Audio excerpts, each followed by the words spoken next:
அடுத்து மூணாவது சம். ரூபாய் 3200க்கு 2.5% ஆண்டு வட்டியில் ஆண்டுக்கொரு முறை வட்டி கணக்கிடப்படும் முறையில் 2 ஆண்டுகளுக்கு கிடைக்கும் கூட்டு வட்டியை காண்க அப்படின்னு கொடுத்துருக்காங்க. நமக்கு என்ன கொடுத்துருக்காங்க அப்படின்னா கூட்டு வட்டி தான் கேட்டிருக்காங்க. ஆண்டுக்கு ஒரு முறை வட்டி கணக்கிடப்படுகிறது அப்படிங்கிறத எனக்கு கொடுத்துட்டாங்க. ஸோ என்னோடய பிரின்சிபல் அமௌண்ட் என்ன அப்படின்னா 3200 ரூபாய். என்னுடைய ரேட் ஆஃப் இன்ட்ரெஸ்ட்டை பாயிண்டில் கொடுத்துருக்காங்க 2.5% அப்படின்னு. நம்பர் ஆஃப் இயர்ஸ் வந்து 2 வருஷம் அப்படிங்கிறதையும் கொடுத்துட்டாங்க. எனக்கு என்ன ஃபார்முலா, மொத்த தொகைக்காக ஃபார்முலா வந்து A = P × 1 + R/100 whole power n அப்படிங்கிறது தான் எனக்கு ஃபார்முலா. ஸோ நான் அதை அப்படியே எழுதுறேன். பிங்கிறத இடத்துல என்ன வரும், என்னுடைய பிரின்சிபல் அமௌண்ட் 3200 ரூபாய். 1 + Rங்கிற இடத்துல 2.5 / 100 ஹோல் ஸ்கொயர். ஏன்னா 2 வருஷங்கிறதுனால என்னங்கிற இடத்துல 2 போட்டுக்கிட்டேன். இப்போ அடுத்து பாருங்கள் 3200 102.5ன்னு வைக்கும் போது எனக்கு வந்து அடிக்க கொஞ்சம் கஷ்டமாக இருந்ததுனால நான் என்ன பண்ணிட்டேன்னா, நம்ம புள்ளியை எடுக்கணும் அப்படின்னா மேலேயும் கீழேயும் நம்ம 10ஆல் பெருக்கணும் அப்படின்னா நம்ம வந்து புள்ளி எடுத்துடலாம். அதனால நான் என்ன பண்ணிட்டேன் அப்படின்னா, மேலே நான் 10ஆல் பெருக்கும்போது எனக்கு இந்த புள்ளி வந்து போயிடுச்சு. கீழே 10ஆல் பெருக்கிறப்ப அந்த 10 வந்து எனக்கு வந்து ஒரு 0 வந்து எக்ஸ்ட்ரா ஆட் ஆயிடுச்சு. அதனால் எனக்கு என்ன கிடச்சிருக்குன்னா 3200 × 1025 / 1000 அப்படின்னு கிடச்சிருக்கு. நம்ம ஈஸியாக இது வந்து 25 வாய்ப்பாடில் எப்படி ஈஸியாக அடிச்சிடலாம். எனக்கு எல்லாத்தையும் அடித்து எடுக்கும்போது எனக்கு என்ன கிடச்சி அப்படின்னா, இந்த 1025 / 1000 1025 / 1000ங்கிற 2 தடவை எழுதியிருக்கேன்னா இங்கே 2 கொடுத்துருக்கறனால இதை எனக்கு அடிக்கும் போதே சிம்பிளிஃபை பண்ணும்போதே எனக்கு 41 / 40 அப்படிங்கிறது கிடச்சிருச்சு. 2 தடவைங்கிறதுனால ஸ்கொயர் போட்டேன். அது 3200 × 41 / 40 × 41 / 40 அப்படின்னு போட்டு எனக்கு எல்லாத்தையும் அடித்து எடுக்கும்போது ஆன்சர் மொத்த தொகை 3362ன்னு கிடச்சிருக்கு. ஸோ எனக்கு மொத்த தொகைக்கான ஃபார்முலா என்னுடைய மொத்த தொகையிலேருந்து பிரின்சிபல் அமௌண்ட்டை நான் கழிச்சிட்டேன் அப்படின்னா எனக்கு காம்பவுண்ட் இன்ட்ரெஸ்ட் கிடச்சிரும். ஸோ என்னோடய மொத்த தொகை எவ்வளோ, 3362. என்னுடைய பிரின்சிபல் அமௌண்ட்டு 3200. அதை நான் கழிக்கும் போது எனக்கு 162 அப்படிங்கிறது கிடச்சிருச்சு. நம்ம டக்கு அப்படின்னு இந்த பெருக்கல் வகுத்தெல்லாம் அப்படி போட்டுட்டோம் அப்படின்னாலும் இந்த சம்மை வந்து ஈஸியாக போட்டுடலாம். இப்போ 4வது சம். ரூபாய் 4000க்கு 10% ஆண்டு வட்டியில் ஆண்டுக்கு ஒரு முறை வட்டி கணக்கிடப்படும் முறையில் 2.5 ஆண்டுகளுக்கு கிடைக்கும் கூட்டு வட்டியை காண்கன்னு கொடுத்துட்டாங்க. ஆண்டுக்கு ஒரு முறைன்னு கொடுத்துட்டாங்க, கூட்டு வட்டின்னு அவங்களே கொடுத்துட்டாங்க. நம்ம கொடுத்துருக்கிற டேட்டாஸ் என்ன அப்படின்னா, ஏ பார்த்தோன்னா அதை என்னுடைய பிரின்சிபல் அமௌண்ட், சாரி இது ஏ கிடையாது, பி. என்னுடைய பிரின்சிபல் அமௌண்ட் எவ்வளோனா எனக்கு 4000 ரூபாய். ரேட் ஆஃப் இன்ட்ரெஸ்ட் அப்படிங்கிறது வந்து 10%. நம்பர் ஆஃப் இயர்ஸ் நமக்கு வந்து அங்கே பாயிண்ட் வச்சு கொடுத்துருந்தாங்க போன சம்மில். இங்கே பார்த்தீங்கன்னா இயரை வந்து 2.5 வருஷம் அப்படின்னு கொடுத்துருக்காங்க. அப்போ இந்த 2.5 வருஷங்கிறத நம்ம என்னங்கிற இடத்துல எப்படி அப்ளை பண்ணணுங்கிறது மட்டும்தான். இந்த இது மட்டும் தெரிஞ்சிருச்சுன்னா நம்ம இந்த சம் போட்டுடலாம். ஸோ எனக்கு இப்படி 2.5 வருஷம் அப்படின்னு இங்கே ஒரு 2 வருஷம் ப்ளஸ் ஒரு அரை வருஷம்னு கொடுக்குறப்போ நான் அதை எப்படி ஸ்ப்ளிட் பண்ணி எழுதிக்கலாம் அப்படின்னா, இதுவுமே நமக்கு இது ஃபார்முலா மாதிரியே இருக்குது. A = Pன்னு எழுதிட்டு 1 + R/100 ஹோல் பவர் 1. இங்கே 1ங்கிற இடத்துல நம்ம எதை வேணாலும் போட்டுக்கலாம். அதாவது இந்த மதிப்பை எழுதிக்கணும். அடுத்தது பாருங்கள் 1 + R/100 இந்த ஹாஃப்ன்னு இருக்குது பார்த்தீங்களா, ஹாஃப்னோ இல்லை 3/4 எது கொடுத்துருந்தாலும் நம்ம அதை அப்படியே எழுதிக்கலாம். ஸோ எனக்கு இங்கே ஹாஃப்ன்னு இருக்கிறதுனால ஹாஃப்னு எழுதிக்கிட்டேன். அப்போ இந்த 1ங்கிற இடத்துல நான் என்ன போட்டுக்கிறேன்னா 2ன்னு போட்டுக்கிறேன். இந்த ஹாஃப்ங்கிறத நான் எப்படி எடுத்துக்கலாம்னா R × 1 எனக்கு 6ன்னு தான் ஆகும். 100 × 2 100 × 2 எனக்கு 200 ஆயிடுது.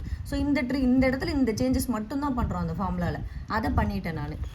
அப்போ எனக்கு பியோட மதிப்பு 4000ன்னு வந்துருச்சு.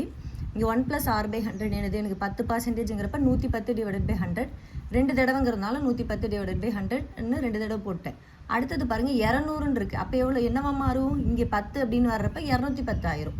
210 / 200 அப்படின்னு ஆயிரும். இதை எழுதிட்டேன்.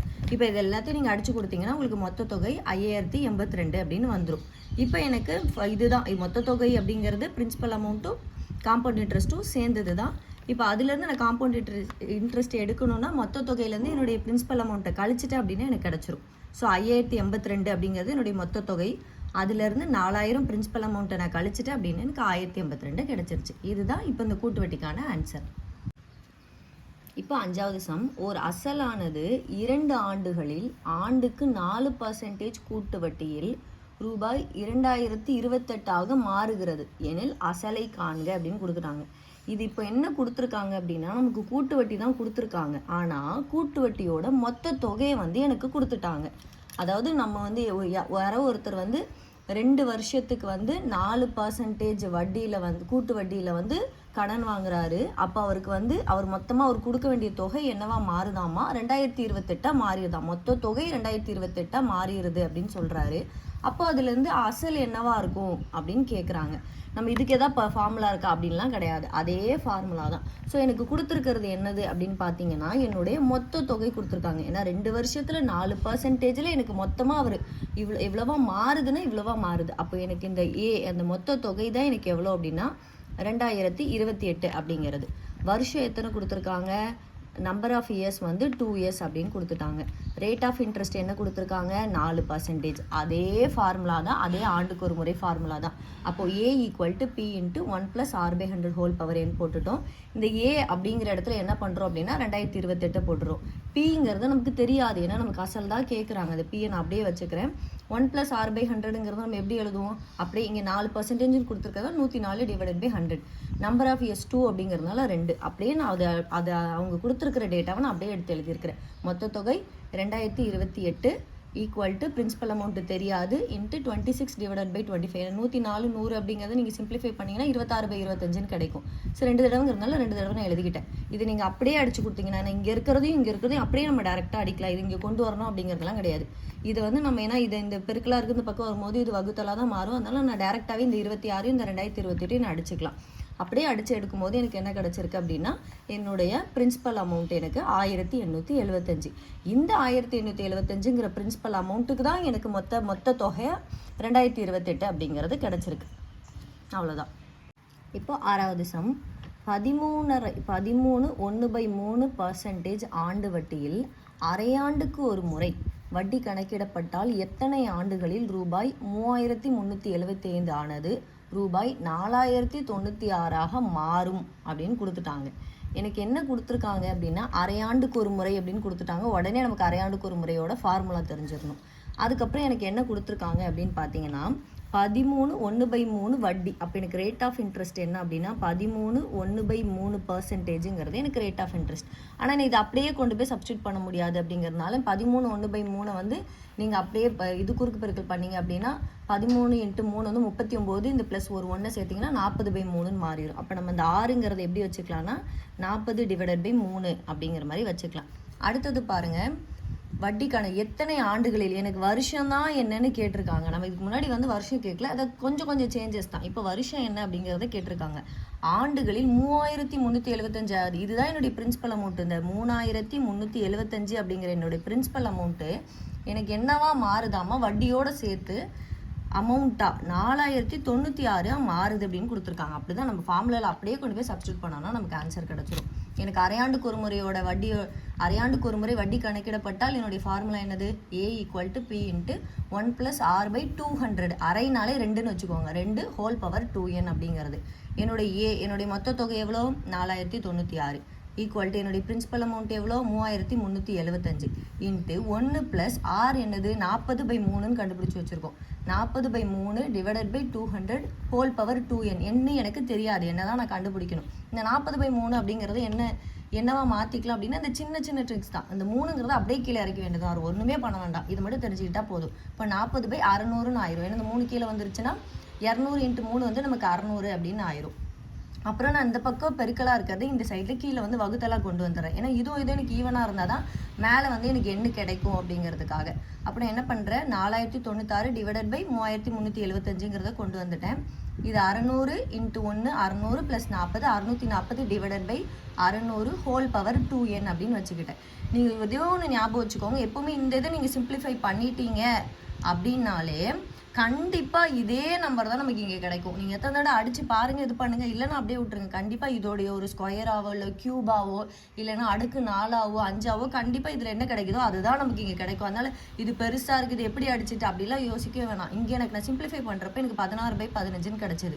அப்போ இங்கே பாருங்கள், கண்டிப்பாக இந்த இடத்துல ஒரு 16, ஏன்னா இந்த மாதிரி வச்சு தான் சம் கொடுக்கவே செய்வாங்க. அப்போ இந்த 16ங்கிறப்போ 16 க்யூபு 15 க்யூபுங்கிறது தான். இங்கே 16 க்யூபு தான் 4096, 15 க்யூபுங்கிறத 3375. நீங்கள் அடித்து பார்த்தீங்கன்னா உங்களுக்கு தெரிஞ்சிடும்.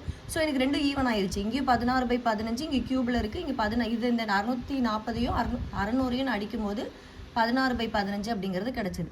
இங்கே கீழே இருக்கிறது 1 இந்த அடிமானம் 2மே சமமாக இருந்தால் நம்ம என்ன பண்ணிக்கலாம், அடுக்குகளை வந்து ஒன்றா சேர்த்துக்கலாம் இல்லையா. ஸோ நான் இதையும் அடிச்சுட்டேன், அவ்வளோதான். இல்லை உங்களுக்கு அதெல்லாம் தெரியலாம் பரவாயில்ல, இதை அடிச்சுட்டேன் அவ்வளோதான். இப்போ மேலே என்ன இருக்குது, 3 = 2n இருக்குது.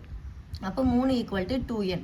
இப்போ நான் என்ன பண்ணுறேன், எனக்கு தேவை எண்ணு தான், அதனால எண்ணை மட்டும் இந்த பக்கம் வச்சுக்கிறேன். இந்த 2ங்கிறது இங்கே என்னவா இருக்குது, பெருக்கலாக இருக்குது. அப்போ இந்த பக்கம் போகும்போது வகுத்தலாக மாறிடுச்சு. அப்போ 3/2 ஆயிடுச்சு. ஆன்சரில் பார்க்குற 3/2 இல்லை. அப்போ இன்னும் சிம்பிளிஃபை பண்ணால் நம்ம என்ன பண்ணலாம், 3/2ங்கிறத 1 1/2 அப்படின்னு மாற்றிக்கலாம். அப்போ எனக்கு வருஷம் என்னது அப்படின்னா n = 1 1, அதாவது 1.5 வருஷம் அப்படிங்கிறது. இதுதான் இதோட ஆன்சர். இப்போ 7வது சம். 1 2 3 ஆண்டுகளுக்கான வட்டி வீதங்கள் முறையே 15%, 20%, 25% எனில் ரூபாய் 15,000க்கு 3 ஆண்டுகளுக்கு கிடைக்கும் கூட்டு வட்டியை காண்க அப்படின்னு கொடுத்துட்டாங்க. இவங்க என்ன கொடுத்துட்டாங்க அப்படி, இந்த மாதிரி தொடர் வட்டி மாதிரி கொடுத்தாங்க அப்படின்னா நமக்கு ஃபார்முலா வந்து இதுதான் புக்கில் நமக்கு கொடுத்துருக்குற ஃபார்முலா. இல்லைனாலும் நம்ம அப்படியே அதில் வந்து என்ன சொன்னேன், நம்ம வந்து 100ன்னு கொடுத்துட்டு அவன் வந்து அதிகமாகுது இந்த மாதிரியான இதெல்லாம் கொடுத்துட்டாங்கன்னா அப்படியே இன்க்ரீஸ் பண்ணிக்க வேண்டியதான். இல்லைனா அப்படியே அந்த ஃபார்முலா வச்சு போடு, இல்லை குறையுது அப்படின்னா நம்ம வந்து மைனஸ் பண்ணி போட்டுக்க வேண்டியதான். இல்லை ஃபார்முலா சிம்பிள் தான், நம்ம ஞாபகம் வச்சுக்கணும். மொத்த தொகைக்காக தொடர் வட்டி அப்படின்னு கொடுத்துட்டாங்க அப்படின்னா எப்படி போடணும்னா P × 1 + A/100. நம்ம என்னது R/100, இந்த ஆறுங்கிறத இங்கே ஏன்னு கொடுத்துருக்காங்க. ஏன் ஏபிசின்னு கொடுத்துருக்காங்கன்னா 3 கொடுத்துருக்கறதுனால நமக்கு 3ஐயும் வந்து டிஃப்ரென்ஷியேட் பண்ணி காமிக்கிறதுக்காக 3ன்னு கொடுத்துருக்காங்க. மற்றபடி நம்ம ஆஸ் யூஷுவல் படித்த அதே ஃபார்முலா தான். 1 + R/100ன்னு படிப்போம் இல்லையா, அவங்க வந்து 3 வருஷத்துக்குன்னு நம்ம தனியாக போடுவோம். இங்கே வந்து அவங்களே தனித்தனியாக கொடுத்துருந்ததுனால நம்ம இப்படி எடுத்துக்கிட்டேன். A/100, B/100, C/100 அப்படிங்கிற மாதிரி எடுத்துக்கிட்டேன்.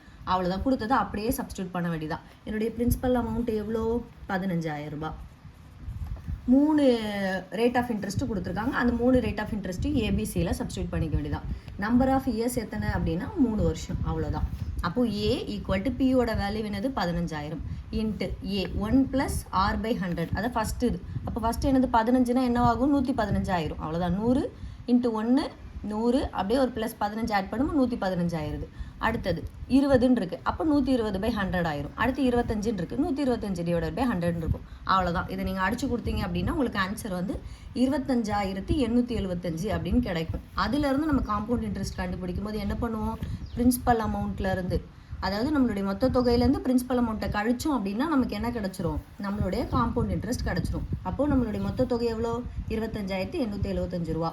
என்னுடைய பிரின்சிபல் அமௌண்ட் எவ்வளோ, 15,000 ரூபா. அதை நான் கழிக்கும் போது எனக்கு 10,875 அப்படிங்கிறது கிடைக்குது. ஸோ இந்த தொடர் ரேட் ஆஃப் இன்ட்ரெஸ்ட் கொடுக்குறாங்க இல்லையா, இந்த தொடர் வட்டி விகிதத்திலேருந்து எனக்கு கூட்டு வட்டி கண்டுபிடிக்கும் போது எனக்கு என்ன ஆன்சர் கிடைக்குதுன்னா, கூட்டு வட்டி 10,875ங்கிறது கிடைக்குது.